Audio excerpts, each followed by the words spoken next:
कामरे महा दुर्नीति हाथ मारिदेले उठी जाउछि पिचु।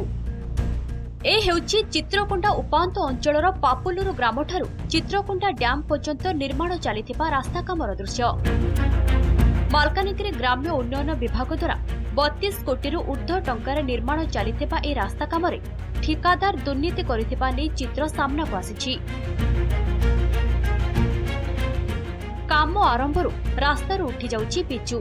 मोटरसाइकेल किंबा भारी जान चलाचल कले रास्तारू उठी जाउछि पिचु, जहाकु नै ग्रामवासी मध्य तीव्र असंतोष प्रकाश पाइछि। रास्ता जो प्रकार रही जे लगेले तार आ गोटे दिन को उठी जाउछि पिचुटा। बाइक रे जीवा लोक आगा ब्रेक मारले उठी जाउछि पिचु। सेमती पूरा निम्न मानर काम चलছে। तार केते इंच पड़बो तो मेटल केते के चिप्स केते के पिचु केते पड़बो सेटा किछि बोर्ड मरा हैनी।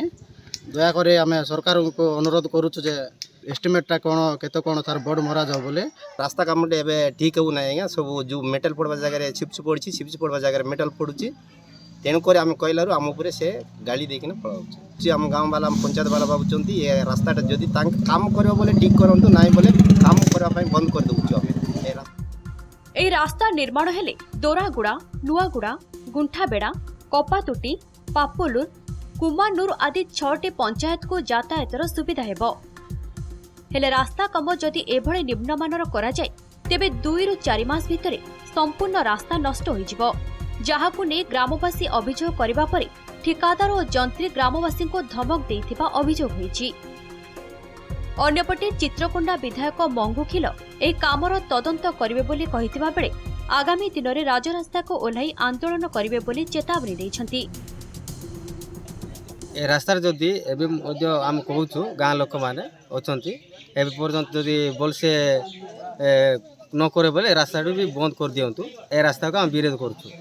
ये जो आरडी जेई एक्जूनियर एसडीओ एमान सहित पूरा से मधुचंद्रिका अच्छी एमाने देखंतु मुई कहूना एटा पब्लिक भी कहउछन्ति, समस्त जनसाधारण कहउछन्ति, किंतु एमानकर मधुचंद्रिका रे आज आमे साधारण जनता एटी अंतसंत होउछु।